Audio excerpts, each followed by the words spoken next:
Philosophy सही या गलत नहीं होती, सब माया है, 100% सही है। पैसा ही सब कुछ होता है, 100% सही है। पैसे के बिना दुनिया नहीं चलती, 100% सही है। भगवान की मर्जी के बिना पत्ता भी नहीं हिलता, 100% सही है। भगवान के घर में देर है अंधेर नहीं है।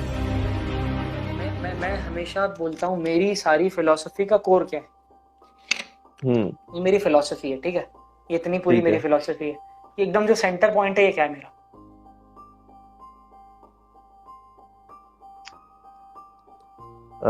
किस कॉन्टेक्स्ट में पूछ रहे हैं सर? एक ही कॉन्टेक्स्ट है, किसी भी कॉन्टेक्स्ट में मेरी फिलॉसफी का जो सेंटर पॉइंट है वो है सेल्फ अवेयरनेस।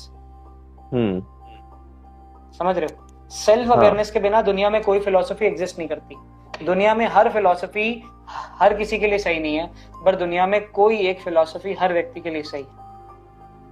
फिलॉसफी सही या गलत नहीं होती, सब माया है, 100% सही है।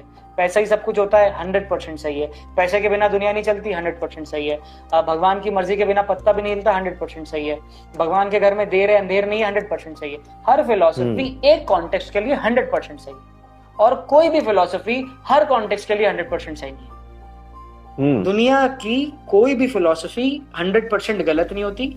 इस पे वही वाला फंडा अप्लाई होता है कि दुनिया जो बंद घड़ी भी है वो दिन में 2 बार तो सही वक्त बताएगी। तो आप बात समझ रहे हो? मेरी लाइफ का जो सेंटर पॉइंट है, मेरी फिलॉसफी का सेंटर पॉइंट क्या है? Self awareness. मेरी एजुकेशन की फिलॉसफी आपको तब सुनने की जरूरत है जब आप पढ़ाई में ठीक ठाक हो या कम अच्छे हो।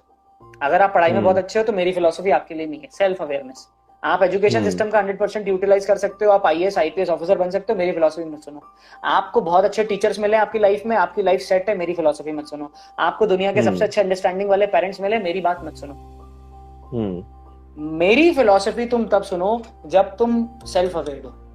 मेरी फिलॉसफी तुम तब सुनो जब तुम मुझे समझते हो एज अ पर्सन। इसलिए देखो, मैं बहुत मोटिवेट करता हूँ लोगों को समझने के लिए मैं कौन हूँ, मैं किस बैकग्राउंड से आया हूँ, मेरी लाइफ के चैलेंजेस क्या है। तो जब तुम ये बात समझोगे तो कोई भी फिलॉसफी 100% सही नहीं होती, कोई भी फिलॉसफी 100% गलत नहीं होती।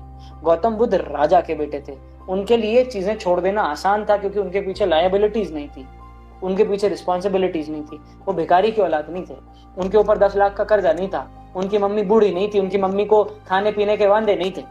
रामचंद्र जी एक राजा थे, उनके 4 भाई थे, वो चले भी गए थे लक्ष्मण को लेकर, तब भी 2 भाई और थे।